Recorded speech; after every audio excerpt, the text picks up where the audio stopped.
Oh, before we get started, from my collection, lip gloss from Slayystick, lashes from Slayystick, launching real soon. Don't forget to go sign up for my email list so you can have discounts and also know exactly when we're going. Period. Halo, I'm on your head just like a halo. I move like I'm paranoid, I lay low. Ooh, don't like me, okay, if you say so. Hey guys, it's your girl D Slay. Welcome back to my channel.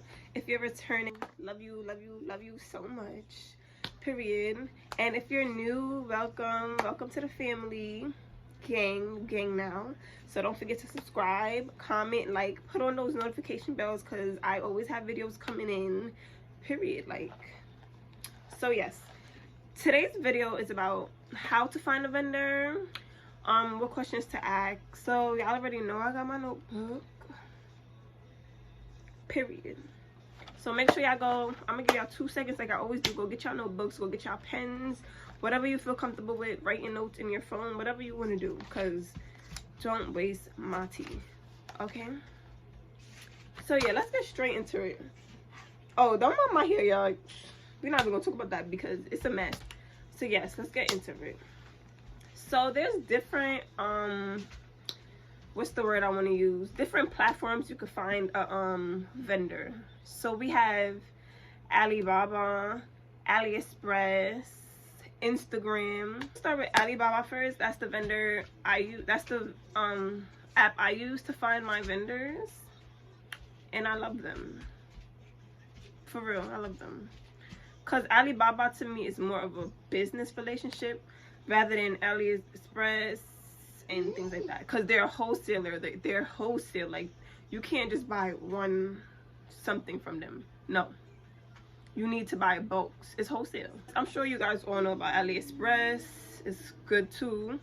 To me, it's just not a business. Like, everyone orders from there. So it's just not, it's like regular people ordering, people who run business ordering. So they don't really make that business relationship with you like Alibaba do, because they're a wholesale. Instagram. So I don't know if you guys know, but you could find vendors on Instagram. It has like a hashtag system on Instagram where you could put hashtags, and you could, for example, you put a hashtag lashes, and you click the hashtag and a whole bunch of pictures of lashes come up. This is how you find the vendor though, because you could easily get scammed on Instagram. You could easily get scammed on any of these platforms, but on Instagram it's real easy because anybody can make an account and say they're a vendor, right? So you would go on their page. For me, if I see 15 to 30 posts, you're out of here. I'm not buying from you, no. Because if you're a vendor, why are you not posting daily? Where's your products? 15 to 30 posts? Nah. That screams scam to me. Like, no. I want to see 100 plus pictures in order for me to think that you're really a vendor. Then it also goes by the pictures, things like that. When I do the tutorial, I'll show you guys what I'm talking about. Okay, so yeah, so another thing I'm going to say is download WhatsApp. If you don't have WhatsApp, download it when you finish. Before you go looking for your vendors, download it, because I'm telling you guys, most of these vendors have WhatsApp and they communicate way faster on WhatsApp rather than just talking to them straight from Alibaba, AliExpress, or Instagram. WhatsApp is where it's at. On Alibaba, you need to read the reviews to see if that's the vendor you want to go with. Read reviews. Do your research. You just don't go on Alibaba, you see the first vendor and you pick them. No. You do your research. Read the reviews, and some of these vendors on Alibaba, they will have like a check next to their name saying like verified. That's also a good sign. But if they're not verified, don't be scared, because I think 2 of my vendors was not verified, and my products came out really good, really perfect.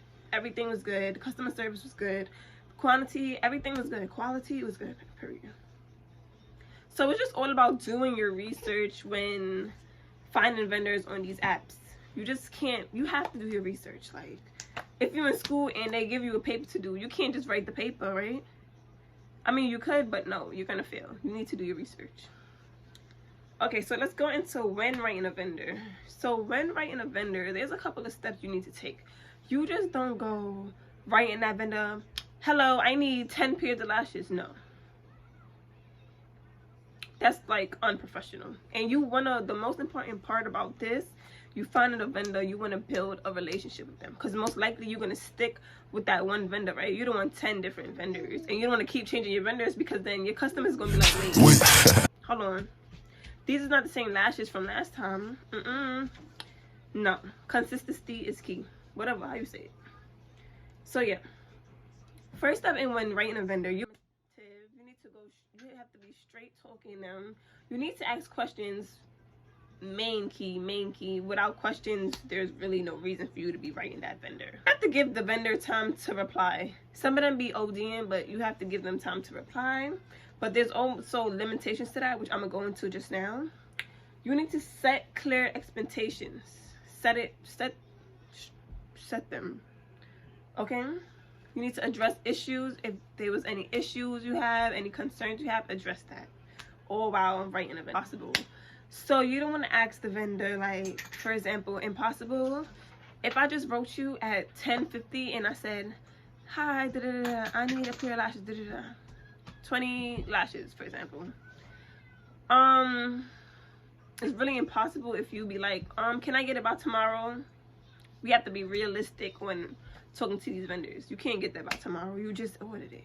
They could probably ship it out tomorrow, but there's no way that's getting to you by tomorrow, unless, especially if they overseas. If they not overseas, that's different. But we talking about Alibaba and not getting that by tomorrow. Okay, so how to write a vendor. So you need to be respectful. That's number one. When writing these vendors, you need to have respect, and you need to show them some type of respect. You give respect, you get respect back. That's just how it goes. So you need to greet them with your name. You don't have to, but this is just what I'm telling you guys to do. So greet them with your name. Hi, my name is Delicia. Easy. Introduce yourself. My name is Delicia. I'm from United States of America, and I'm interested in your products. You don't need to introduce yourself. Hi, I'm Delicia. I have a son. His name is Zion, and I am no, that's dragging it. Introduce your company. My name is Slayystick. I sell lashes, lip glosses, jewelry, whatever you sell. You tell them. You need to tell them what you sell so that they can know how they're gonna help you. What do they have to offer you? So yeah, introduce your company. Say why you contacted the factory. If you contact us for lashes, lip gloss, jewelry, whatever, you tell them. Questions to ask your vendor. I only wrote 4 questions. There's a whole bunch of questions you need to be asking your vendor, okay? Like, it's no such thing as too many questions. No, you're not asking enough questions. There's such thing as that, okay? So the first thing I would say is you write your vendor. You already introduced yourself, all of that. They already know what you want to sell. Okay, so now you're at the point where, hi, do you offer samples? Do you have samples? Because first of all, you're not gonna just buy 100 lashes from your vendor, right? I would hope not. You want to see how it is, because you can look at a picture and a picture could be so deceiving that you get it and it's nothing like the picture. Just like a pair of lashes I had on my last video, I did not like how it looked in the picture at all. I did not like it, and it literally came looking so good. Like, it's my favorite pair now. Is this my favorite pair? I don't know, right? Oh, cute. But yeah, so you need to ask about samples, and you need to order some samples. The only thing I would say about samples is the shipping is already a lot, okay, when you ordering in bulk. But the thing about ordering in bulk, the more you buy, the less the cost, it goes down, okay? But shipping is crazy. So even when you're buying samples, you're gonna be paying like $26 shipping. So it's gonna be pricey. You're gonna be getting like what, 2, 3, 4 pairs of lashes, and you're gonna be paying like $30-something just because of shipping. But it's worth it, because you need to see if that's what you really want to be selling. You can't scare money. Okay. So then when you ask for samples, so I'm sure like when you search lashes or whatever you search, pictures is gonna come up, right? Yeah. You always still ask for the catalog. Can I please see the catalog of pictures? Because that's not all the pictures they be having. then they might have separate, like if you want 25mm, they have a whole separate catalog for that. So you need to be asking to see pictures, okay? You see the pictures, right? Now you pick out what samples you want, and then y'all go from there. It's easy from there, okay? So now you done got your samples. It came, you love them. You love them so much that you about to order 100 lashes to sell now. So now this is when you write your vendor, hi, so I love these samples so much, and I'm ready to work with you. Because now you guys are going to be working together. I'm ready to work with you. So now you need to keep in mind that most of these vendors have a MCQ. Is it MCQ or MOQ? It's one of those. And that means like the minimum amount that you could buy. So some of these vendors, let me tell y'all, with lashes, the minimum I've seen so far was like 20. That's not bad. But with other things, like for real, it'd be like 500 MCQ, MOQ, whatever it is. It'd be like 500. So no, I just started. I don't want 500. I don't know if they're gonna sell. So yes, it's usually always on the description, but you still always want to ask. Whatever you see in the description, you always ask. If you see it, it don't matter. You still ask because you want to make sure.